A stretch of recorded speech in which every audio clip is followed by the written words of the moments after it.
বলছি কালকে বাড়িতে কেউ থাকবে না, আসবে? তোমাদের বাড়িতে যেতে বলছো? হুম। কেন, তোমার মা বাবা থাকবে না? না, ওরা কালকে কেউ বাড়িতে থাকবে না। কিন্তু আমি যেতে পারি, কিন্তু একটা কথা। বলো কি কথা? আমি যাব, শুধু তোমার সাথে গল্প করবো, দিয়ে চলে আসবো। শুধু গল্প? তা আবার কি করব? তাইলে যেতে হবে না, মারা থাক। তা কি করবো বলো? যেতে হবে না, যেতে হবে না।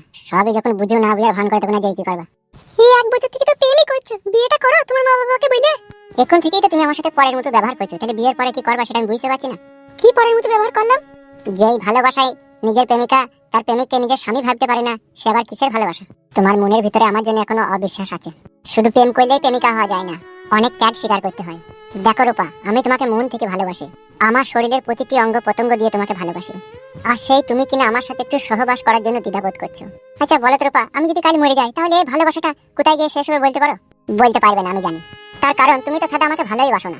আমি যদি কাল মরে যাই, আমার দেহ পচিয়ে গলিয়ে শেষ হয়ে আমি কোথায় চলে যাব? আজ সেই তুমি, আজকে আমার প্রেমিকা আমার সামনে দাঁড়িয়ে আছো। জীবন্ত অবস্থাতেই তুমি তোমার ভালোবাসার মানুষের মনে চাহিদা মেটাইতে পারছো না, তাহলে তুমি আমার কিসের প্রেমিকা? আমি আজ মরলে কাল 2 দিন, পরশুদিন নতুন ছেলে তোমার হাত ধরবে, সে তোমার সাথে প্রেম করবে, প্রেমের পর বিয়ে করতে পারে, নাও করতে পারে। সে রালিং প্রেম অবস্থাতে তোমার সাথে সে সহবাসও করতে পারে, কিন্তু সেটা মিথ্যা ভালোবাসা। আর সেই ভালোবাসাতেই তুমি খুলি খালি সবকিছু উজাড় করে তুমি তাকে দিয়ে দেবে। কিন্তু আমি যে তোমায় সত্যি করে মন থেকে, মনের ভিতর থেকে ভালোবাসি, সেটাও একবারও বিশ্বাস করে আমাকে খুলে দিচ্ছ না। এই তো তোমার ভালোবাসা আমার প্রতি।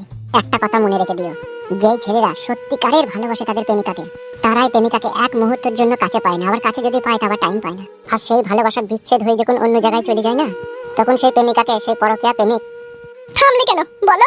তখন হয়তো ওই গাড়ির ক্যাশটান মোবাইল দিয়ে পঁচ পঁচ করে মারে। আর সেই মাগির কাছে তখন সেটা আসল ভালোবাসায় পরিচিত পাই। আর আমি যে জীবন দিয়ে, জৈবন দিয়ে, মন দিয়ে ভালোবেসেও পেছি না।